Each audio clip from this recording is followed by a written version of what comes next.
प्यारे छात्र छात्राओं, मैं संजय कुमार पांथरी, प्रवक्ता जीव विज्ञान, राजकीय इंटर कॉलेज कैंपटी, टिहरी गढ़वाल। और आज का जो मुख्य प्रश्न है वो है कि पुष्पीय पदार्थों में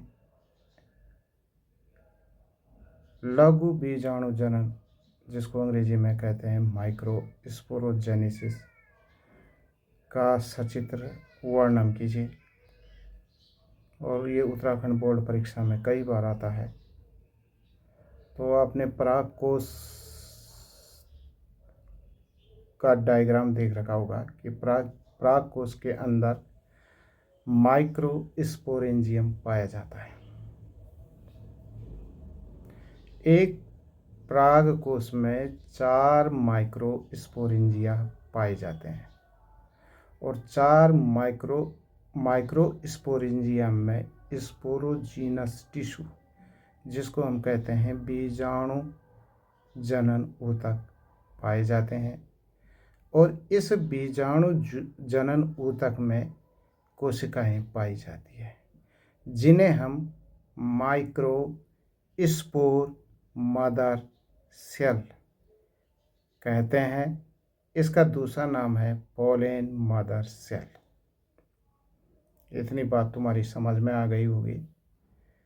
पोलेन मदर सेल, ये जिसका हमने नाम कहा माइक्रोस्पोर मदर सेल, में सबसे पहले अर्धसूत्रीय विभाजन होता है, जिसको हम रिडक्शन डिवीजन कहते हैं, और 4 अगुणित केंद्रक बन जाते हैं। परंतु ये 4 कोशिकाएं अलग नहीं होती। इनको माइक्रोस्पोर मदर सेल को चतुष्क टेट्रॉइड होते हैं। इनके अंदर माइक्रोस्पोर्स होते हैं, इसलिए इसको माइक्रोस्पोरेंजिया कहते हैं। इतनी समझ में आ गया आपका। और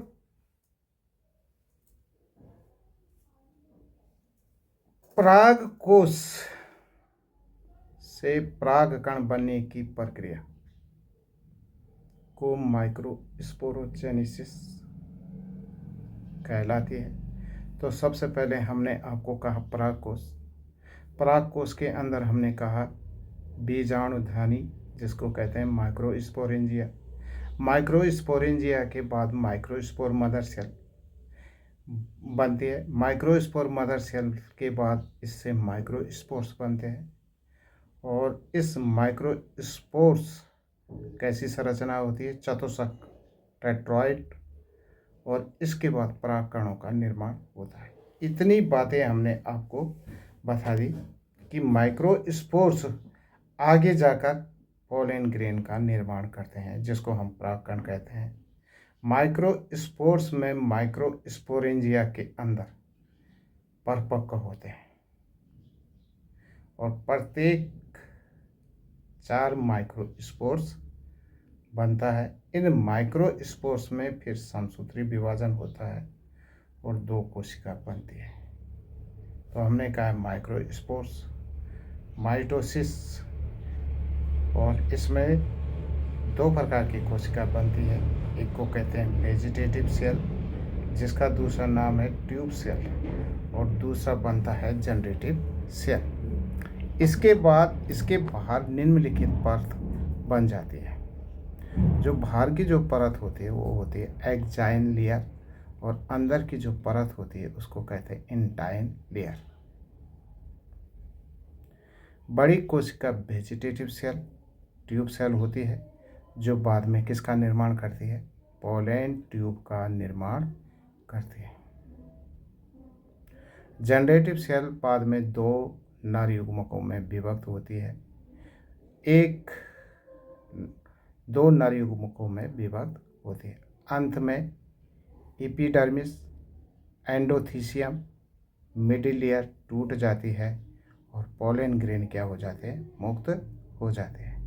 तो अगर हम इसका डायग्राम देखें तो सबसे बाहर की जो लेयर होती है वो एपिडर्मिस की होती है। उसके बाद दूसरी नंबर की जो लेयर होती है वो एंडोथीसियम की लेयर होती है। और तीसरी जो लेयर होती है वो मिडिल लेयर होती है, जो 1 से 3 होती है। उसके बाद टेपिटम, और इसके अंदर होते हैं माइक्रोस्पोर मदर सेल, जिसको पोलन मदर सेल भी कहते हैं। और इसमें रिडक्शन डिवीजन होता है। ये इस प्रकार से स्ट्रक्चर ऑफ माइक्रोस्पोरेंजिया। और हमने कहा इसका रिडक्शन होता है, तो रिडक्शन के बाद इसमें 4 माइक्रोस्पोर्स बनते हैं और इनकी जो संरचना होती है वो टेट्राइट होती है। फिर हमने कहा ये विभक्त होती है और इसमें समसूत्रीय विभाजन होता है, और एक वेजिटेटिव सेल जिसको हम कहते हैं ट्यूब सेल, और दूसरा जनरेटिव सेल।